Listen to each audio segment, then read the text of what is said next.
முழுவதும் உள்ள தமிழர்களே, கேடகம் உறவுகளே, உங்கள் அனைவருக்கும் என் அன்பின் வணக்கங்கள். நான் உங்கள் ஊடகவியாளர் பிரவீன்ராஜ். அதாவது ரஜினிகாந்த் அவர்களுடைய அரசியல் பிரவேசம் கடந்த சட்டமன்ற தேர்தலுக்கு முன்பு மிகப்பெரிய அளவில் பரபரப்பை ஏற்படுத்திய அரசியல் பிரவேசமாக இருந்தது.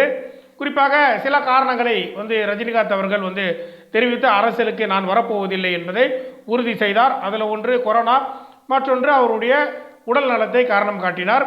தொடர்ந்து நான் அரசியலுக்கு வரப்போவதில்லை, யாரும் என்னை அரசியல் ரீதியாக அணுக வேண்டாம் என்று ரஜினிகாந்த் அவர்கள் தெரிவித்திருந்தார். ஆனால் விஜய் அவர்களுடைய அரசியலுக்கு பிறகு, அரசியல் வருகைக்கு பிறகு ரஜினிகாந்த் அவர்களுடைய அந்த அரசியலில் ஏதாவது மாற்றம் ஏற்படுமா என்பது ஒரு கேள்வியாகவே இருந்து கொண்டு வருகிறது என்பதை கவனிக்கலாம். ஏன் இப்படி ஒரு கேள்வி முன் வந்திருக்குன்னு பார்த்தீங்கன்னா, ரஜினிகாந்துடைய ஒவ்வொரு நகர்வுகளும் அடுத்த கட்டமாக அரசியலில் நோக்கி வருவதாகத்தான் இருக்கிறத கவனிக்கலாம். அந்த வகையில் சமீபத்தில் சீமான் ரஜினிகாந்த் அவர்களை நேரடியாக சந்தித்து விட்டு நாங்கள் அரசியல் பேசவில்லை, சில சகோதரத்துவமாக சில விஷயங்களை பரிமாறிக்கொண்டோம், திரைக்கதை குறித்து நாங்கள் விவாதித்து கொண்டோம் என்று சீமான் வெளியே பேசியிருந்தார். அதற்கு முன்பு ரஜினிகாந்த் அவர்களை அவருடைய இல்லத்தில் யார் சந்தித்தது என்று பார்த்தீங்கன்னா, அண்ணா திராவிட முன்னேற்ற கழகத்திலிருந்து அதிருப்தியின் காரணமாக வெளியேறிய ஓபிஎஸ் அவர்கள், ஓ பன்னீர்செல்வம் அவர்கள் அண்ணா திராவிட முன்னேற்ற கழகத்திலிருந்து வெளியேறினார். கடந்த நாடாளுமன்ற தேர்தலை பாஜகவுடன் கூட்டணி அமைத்து அவர் அந்த நாடாளுமன்ற தேர்தலை களமாடினார். ஒரு பெரிய தோல்வியில் முடிந்தது. ஆனால் குறிப்பாக அண்ணா திராவிட முன்னேற்ற கழகத்திலிருந்து ஓபிஎஸ் அவர்கள் வெளியேறிய பிறகு அவருடைய அந்த ஆதரவாளர்களை திரட்டிக்கொண்டு அவருடைய அரசியல் நகர்வுகள் எப்படி இருக்கும் என்று இந்த மக்கள் எதிர்பார்த்து வந்த நிலையில் அவர் பிஜேபியுடன் அவருடைய ஆதரவாளர்களை உடன் இணைந்து அவர் ஒரு கூட்டணியாக இணைந்து அவர் அந்த நாடாளுமன்ற தேர்தலை சந்தித்தார் என்பதை நம்ம பார்த்துருப்போம். தொடர்ந்து அண்ணா திராவிட முன்னேற்ற கழகத்துக்கும் ஓபிஎஸ்க்கும் எந்த தொடர்பும் இல்லை என்று அண்ணா திராவிட முன்னேற்ற கழகத்தில் இருக்கக்கூடிய முக்கிய அரசியல் பேச்சாளர்கள் வெளிப்படுத்தக்கூடியதை நம்ம கவனிக்கலாம். குறிப்பாக இபிஎஸ் அவர்களே ஓபிஎஸ்க்கும் எங்களுக்கு எந்த சம்பந்தம் இல்லை என்பதை பல இடத்துல தெளிவு பண்ணியிருக்கார் என்பதை கவனிக்கலாம். ஏற்கனவே அண்ணா திராவிட முன்னேற்ற கழகத்திலிருந்து வெளியேறிய சசிகலா அம்மையார் அவர்களும் நான் தான் பொது செயலாளர் என்று ஒரு புறத்தில் சொல்லி கொண்டு இருக்கிறார். இதுவரைக்கும் அவர் தான் அண்ணா திராவிட முன்னேற்ற கழகத்தின் பொது செயலாளராகவே வாழ்ந்து கொண்டிருக்கிறார் என்பதை கவனிக்கலாம். பல இடங்களில் அவங்க அப்படி தான் அந்த நம்பிக்கையை வெளிப்படுத்தி கொண்டு வராங்க. அதே நேரத்தில் டிடிவி தினகரன் ஏற்கனவே அண்ணா திராவிட முன்னேற்ற கழகத்தில் இருந்தார். அதன் பிறகு பல அதிருப்தியின் காரணமாக சில பிரச்சனைகள் காரணமாக வெளியே வந்தார். ஆனால் அம்மா திராவிட முன்னேற்ற கழகம் என்ற கட்சியை ஆரம்பித்து அவர் தேர்தலை களமாடினார். அதில் குறிப்பாக நாடாளுமன்ற தேர்தல் அவர் களமாடும் போது பாஜகவுடன் கூட்டணி அமைத்தார். தோல்வியில் முடிஞ்சது. தொடர்ந்து இந்த பிரிவுகள் அண்ணா திராவிட முன்னேற்ற கழகத்திலிருந்து வெளியேறிய பலர் அவர்களுடைய அந்த அரசியல் பிரவேசத்தை வெளிப்படுத்தி கொண்டு வருகிறார்கள் என்பதை கவனிக்கலாம். அந்த வகையில் 2026 இந்த சட்டமன்ற தேர்தல் எப்படி நகர்வுகள் இருக்கப் போகிறது என்று பல்வேறு கட்டங்களில் கள ஆய்வுகள் இருக்கும்போது இப்பொழுது மிகப்பெரிய அரசியல் நகர்வுகள் துல்லியமாக நடந்து வருகிறது என்பதை கவனிக்கலாம். அந்த வகையில் விஜய் அவர்களுடைய அரசியல் பிரவேசம் நிச்சயமாக இந்த தமிழகத்தில் ஒரு பெரிய மாற்றத்தை ஏற்படுத்தக்கூடிய வகையில் அமையும் என்பதில் எந்த சந்தேகமும் கிடையாது. ஏன்னா அவருக்கு கட்சியை துவங்கி ஓராண்டிலே அவருக்கு 20% வாக்குகளுக்கு மேலாக இருக்கிறது என்பது தெளிவாக பல ஆய்வுகளில் வெளியாயிடுச்சு.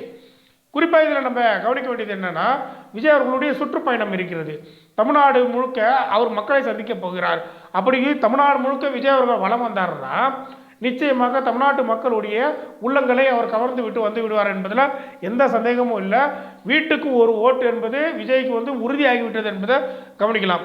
அந்த வகையில் பார்க்கும்போது அடுத்த கட்டமாக அண்ணா திராவிட முன்னேற்ற கழகம் தாவேகாவுடன் கூட்டணி அமைத்து சட்டமன்ற தேர்தலை களமாடப் போகிறது. இதற்கான பேச்சுவார்த்தைகள் எல்லாம் நடந்து வருகிறது அப்படின்னு ஒரு தகவல்கள் வெளியாகி கொண்டே இருக்கிறது. பல செய்திகள் நம்ம பார்த்துருப்போம். தாவேகாவுடைய தேர்தல் வியூக அமைப்பாளராக இருக்கக்கூடிய பிரசாந்த் கிஷோர் அவர்களும் விஜய் அவர்களை சந்தித்தார். இந்த சந்திப்பானது இபிஎஸ் அவர்களால் தான் அனுப்பப்பட்டது, கூட்டணி குறித்து தான் பேசப்படுகிறது என்றெல்லாம் பல்வேறு தகவல்கள் வெளியாகி செய்திகளாக நம்ம பார்த்துருப்போம். ஆனால் குறிப்பாக இதில் இருக்கக்கூடிய சுவாரஸ்யங்கள் என்னென்னா, விஜய் அவர்களை தலைமையாக ஏற்றுக்கொண்டு அண்ணா திராவிட முன்னேற்ற கழகத்தை சார்ந்த இபிஎஸ் அவர்கள் வந்தால் மட்டுமே இந்த கூட்டணி சாத்தியமாவதற்கு அதிகமான வாய்ப்புகள் இருக்கிறத கவனிக்கலாம். விஜய் அவர்களுக்கு துணை முதல்வர் கொடுத்து இபிஎஸ்ஐ முதல்வராக ஏற்றுக்கொண்டு விஜய் அவர்கள் செல்வாரா என்றால் இது நிச்சயமாக இருக்காது. இதை தமிழக வெற்றி கழகமே தெளிவுபடுத்தி விட்டார்கள். 2026 சட்டமன்ற தேர்தலை பொறுத்தவரையில் தாவேகாவுடைய தலைமையில் தான் அவர்களுக்கு கூட்டணி அமைக்க போகிறாங்கன்றதை அவங்க தெளிவுபடுத்திட்டாங்க. குறிப்பாக விஜய் அவர்களை முதலமைச்சர் வேட்பாளராகத்தான் அந்த தொண்டர்கள் பார்க்குறாங்க. தமிழக வெற்றி கழகமும் அதை தான் அறிவித்திருக்கு. தங்களுடைய தலைமையில் வரக்கூடிய கூட்டணி எதுவோ அதை வைத்து தான் நாங்கள் களமாட போகிறோம் என்று அவர்கள் அறிவித்து விட்டார்கள். மறுபுறத்தில் திராவிட முன்னேற்ற கழகம் விஜய் அவர்களுடைய அரசியலுடைய வருகை மிகப்பெரிய அளவில் பாதிப்பை சந்தித்து இருக்கிறது. திராவிட முன்னேற்ற கழகம் அடுத்த தேர்தலில் மிகப்பெரிய அளவில் அவர்களுடைய வியூகத்தை வெளியே காட்டக்கூடிய ஒரு நிலையும் திராவிட முன்னேற்ற கழகத்துக்கும் இருக்கக்கூடியதை இந்த இடத்துல கவனிக்கலாம். அப்படி பார்க்கும்போது மிகப்பெரிய அளவில் ஒரு கடும் போட்டி நிலவக்கூடிய வகையில் இந்த 2026 சட்டமன்ற தேர்தல் இருக்கக்கூடியதை பார்க்கலாம். அதிமுக தாவேகாவுடன் இணையுமா இணையாதா, கூட்டணியில் அங்கம் வகிப்பார்களா அங்கம் வகிக்க மாட்டார்களா என்பது ஒரு பெரிய கேள்விக்குறியாகவே இருந்து வரக்கூடியதை கவனிக்கலாம். குறிப்பாக 2026 தேர்தலை பொறுத்தவரையில் விஜய் அவர்களுடைய தலைமையில் ஒரு பெரிய கூட்டணி அமைய வாய்ப்பு இருக்கிறது. நிச்சயமாக வரும் நாட்களில் அது வெளிப்படையாக வெளியாகும் என்பதை கவனிக்கலாம். ஏற்கனவே சிறுபான்மையினருடைய பல்வேறு கட்டமாக அவர்களை தங்கள் பக்கம் அளிக்கக்கூடிய தங்கள் பக்கம் இழுக்கக்கூடிய பல கட்ட வேலைகளை செய்து முடித்து விட்டார்கள் தாவேகாவினர் என்பதை தான் இந்த இடத்துல கவனிக்கணும். வகையில் பார்க்கும்போது முஸ்லீம் லீக் கட்சியாகட்டும், கிறிஸ்தவ ஆதரவாளர்களாக இருக்கட்டும், பல்வேறு தரப்பினர் சிறுபான்மையினர் பலர் விஜய் அவர்களுக்கு ஆதரவு தருவதற்கு காத்து கொண்டு இருக்கிறார்கள் என்பதை இந்த இடத்துல கவனிக்கலாம். இது மிகப்பெரிய பேரிடியாக திமுகவுக்கு அமையும் என்பது எடுத்துக்காட்டாக இப்பொழுது ஒரு முஸ்லீம் லீக் கட்சி விஜய் அவர்களை சந்தித்து இணைந்து விட்டார்கள் என்பதை பார்க்கலாம். கூட்டணியில் பாஜக நாடாளுமன்ற தேர்தலில் அமைத்த அந்த கூட்டணி வியூகத்தின் அடிப்படையிலே இந்த 2026 சட்டமன்ற தேர்தலும் அவர்கள் சந்திப்பார்களா களமாடுவார்களா என்றால் நிச்சயமாக அதற்கான வேலையும் அவர்கள் பார்த்து வருகிறார்கள் என்பது தான் இந்த இடத்துல கவனிக்கணும். அதற்கான ஒரு கூட்டணி அமைக்கக்கூடிய அந்த வியூகத்திலும் பாஜக முனைப்பு காட்டி வருகிறது என்பது தான் இந்த இடத்துல கவனிக்கணும். அந்த வகையில் இப்போது நமக்கு எழுந்திருக்கக்கூடிய சந்தேகம் என்னென்று பார்த்தீங்கன்னா, ஏற்கனவே பன்னீர்செல்வம் அவர்கள் நேரடியாக ரஜினிகாந்த் அவரை அவருடைய இல்லத்தில் சந்தித்து கிட்டத்தட்ட ஒரு 2 மணி நேரம் அந்த அவர்களுடைய சந்திப்புக்கு பிறகு வெளியே வந்த ஓபிஎஸ் அவர்கள் இது ஒரு சாதாரணமான சந்திப்பாகவும் ரஜினிகாந்த் அவர்களை நலம் விசாரிக்கக்கூடிய ஒரு சந்திப்பாகவும் இருக்கிறது என்பதை சொல்லிவிட்டு சென்றிருந்தார். அதற்கு பிறகு சீமான் அவர்கள் நேரடியாக ரஜினிகாந்த் அவர்களை அவருடைய இல்லத்தில் சந்தித்தார்.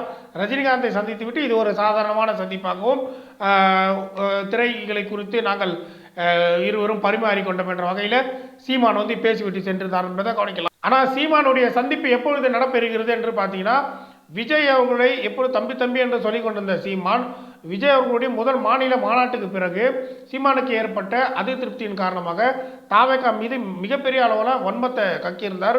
விஜய் அவர்கள் மீதும் பெரிய வன்மத்தை கக்கியிருந்தார். அதன் பிறகுதான் ரஜினிகாந்தை சீமான் நேரடியாக சந்திக்கிறார் என்ற பொழுது இது ரஜினிகாந்தை அரசியலுக்கு வரவைப்பதற்கான ஒரு யுக்தியை சீமானும் கையாளுகிறார் என்பதை கவனிக்கலாம். இந்த வகையில் ஏற்கனவே நம்ம மிகப்பெரிய சந்தேகத்தில் இருந்தது என்னன்னா, பாஜகவுடைய பி டீமா நாம் தமிழர் கட்சி என்பது பல விமர்சனமாக தொடர்ந்து இருந்து வரக்கூடிய இந்த நிலையில் இவை உறுதி செய்யப்பட்டிருக்கிறது என்பதை கவனிக்கலாம்.